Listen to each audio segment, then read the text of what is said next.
All right, so we're going to be reacting to the Clippers and Suns game 2. So obviously this felt like a must win for Phoenix. Clippers not so much because they pretty much stole game 1 off of Russ's defensive heroics which no one expected. So this was pretty much a must win, and I have to say so far looking so good, but it's this is going to be a really competitive series. It's mind-boggling to really think about where the series would be if Paul George was actually available and healthy. And so far, as you can see, KD is starting off strong. He's starting aggressive. He's getting to his spots. And you see with the Clippers, this is what makes them so dangerous. Their role players are super effective. They actually know how to play their role in that system. And I do believe that Ty Lue is probably the best coach in the NBA.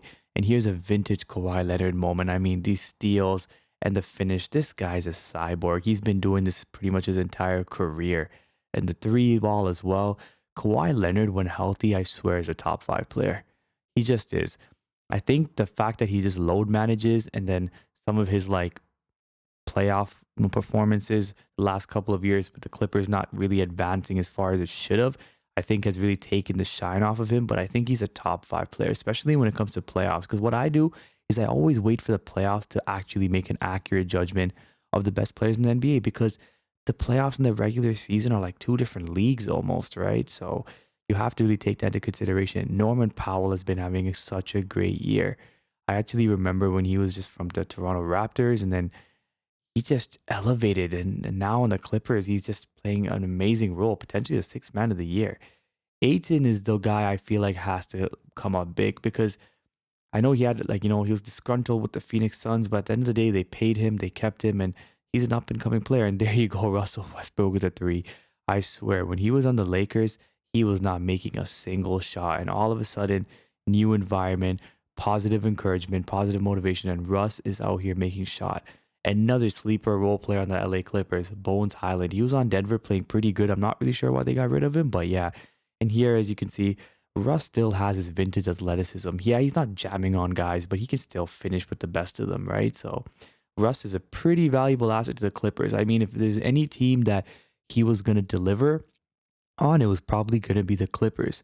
And here's a play where, just Kawhi with the ball, pretty good handles. And there you go, just a three. Like he can really do everything. And this looks like a nice assist from Booker. Booker, believe it or not, has kind of went from a scorer to slowly but surely expanding his game. He rebounds a little bit more, he plays a little bit better defense, and he passes. And there's a vintage dunk from Kawhi, of course.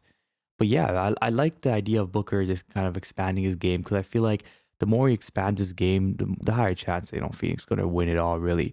And here's Russ with just like a nice body to Booker. And yeah, Russ has been having a pretty good series so far, I have to say. It really shocked me. I thought he was gonna go back to his bricks, but he's definitely not. And here he's guarding KD, but of course, KD with that nice step back. He's 7 feet. No one can guard him when he decides to, let's be honest.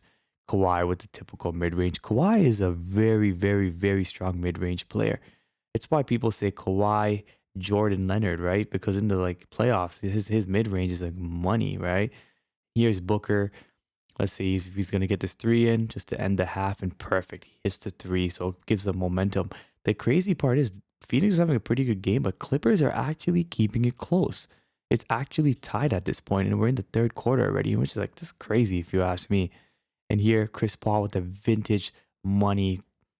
That's Chris Paul's shot right there. And if Chris Paul can get back to like playoff Chris Paul, Phoenix's chances are going to be a lot higher. Because I was actually thinking Chris Paul is a little washed just based on the way the regular season has gone. I mean, the guy's like 37, so I didn't expect much from him. But here's Booker starting to heat up, as you can see. Booker is just sometimes can appear as a streaky player, but he's not. And oh my God, Kevin Durant with the mid range. I mean, can you guard that shot? Can anyone in the NBA guard Kevin Durant's mid range? I don't think so. Eric Gordon, another underrated pickup for the Clippers. I mean, he wasn't doing that good on Houston, but he can still shoot. He can shoot threes. He opens up the floor, and there you go, KD with another mid range. As you can see, they're going back and forth. These are two really good teams, and more mid range. I feel like Phoenix's game plan is just to go mid range more than even three.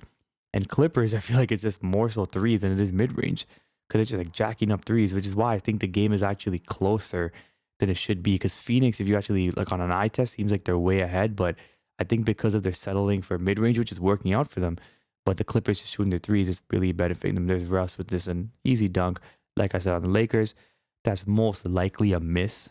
So he's definitely changed his ways on the Clippers. And here's Booker with a nice assist. As I was saying, his assist game is definitely slowly getting better, and he needs to work on that to become a better player. Not just a better player, but to get to the next tier of players is what I mean. And there's a nice smoothly, and there's a nice silky smooth mid range, right?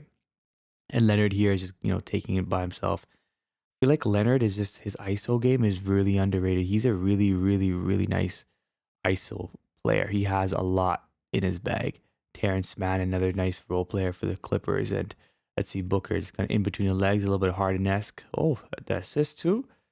Okay, Booker back with that three. See, that's smooth jumper. When Booker is hitting his threes and his mid range, Phoenix becomes so hard to beat. This is just a nice, easy layup. Okay, cool.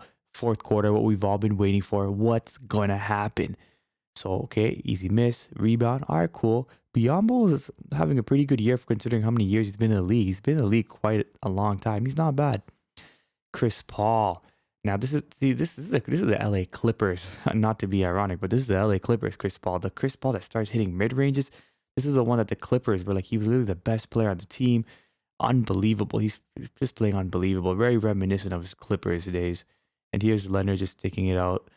A miss, but Russ, man, Russell Westbrook with his hustle has honestly just outplayed everyone's expectations. He is so revamped. And I think Russ is on a mission to prove that he's not washed. I don't think he's trying to go that Carmelo Anthony approach where he just kind of got washed and got kicked out of the league. He's just like, no, I'm here to stay. And here's Booker with just an easy midi, easy midi. I mean, this is easy money for Booker, right? Because he has speed to Durant, which is a nice dime to Koji, who's a nice role player for Phoenix. I mean, he's one of the better role players on Phoenix because they are lacking a little bit of depth. Westbrook with just a vintage Westbrook layup, which is just so, to me, this is shocking because I don't know where this was when he was on the Lakers. Couldn't make a single layup. Leonard with this just typical mid range is just, geez, okay. And you see, like, as good as Phoenix is having a game, like, Clippers are actually keeping it close, which is what's making me wonder, like, what the series would be if Paul George was back. And here's Westbrook with another dime to Norman Powell. Looks like okay, cool. Norman, yeah, he can get to the lane pretty much, but yeah, I just can't imagine how the Clippers are gonna be once Paul George comes back. And as you can see, the fourth quarter is winding down. I feel like they're purposely trying to get Kevin Durant the ball because that was a huge mistake in game one, and I can visibly see Phoenix trying to give him the ball because at the end of the day, Kevin Durant is the best player on his team. As good as Devin Booker is, Kevin Durant is that dude. That's why they got him. That's why they gave up Mikal Bridges. That's why they gave up Cam Johnson, sorry. That's why they gave up those picks. So Durant gotta be that dude. But as you can see in a game like today, Chris Paul was feeling it. He was diming, he was assisting. So that's why Kevin Durant wanted to go to Phoenix, right? I mean, he's the man, but he can also kind of lay off a little bit, let the other guys take a little bit of off pressure off of him, which is why I think he ultimately wanted to go to Phoenix. And look, they're gonna ice the game at this point. So yeah, the end of the day, man, Phoenix looks like they're back in their bag, and I don't think it's gonna be much longer for Phoenix. I think they're gonna probably finish this series in six, most likely, unless Paul George comes back. And Phoenix is starting to look good, and this is exactly why you can't judge games. You have to understand that in terms of NBA playoffs, it's a series. There's 7 games, and adjustments are going to be made. Players are going to have their occasional off nights, which is usually game one, and then they're going to start to step it up. So the series goes on. I think we're going to see a little bit more of what Phoenix really can be. They haven't had much time to play together, and it's going to be such an exciting NBA playoff. So I'm excited for game three. Game three is literally on Thursday, so it feels like it's already here, and I love the NBA playoffs. There's so many good series. I'll catch you guys next time.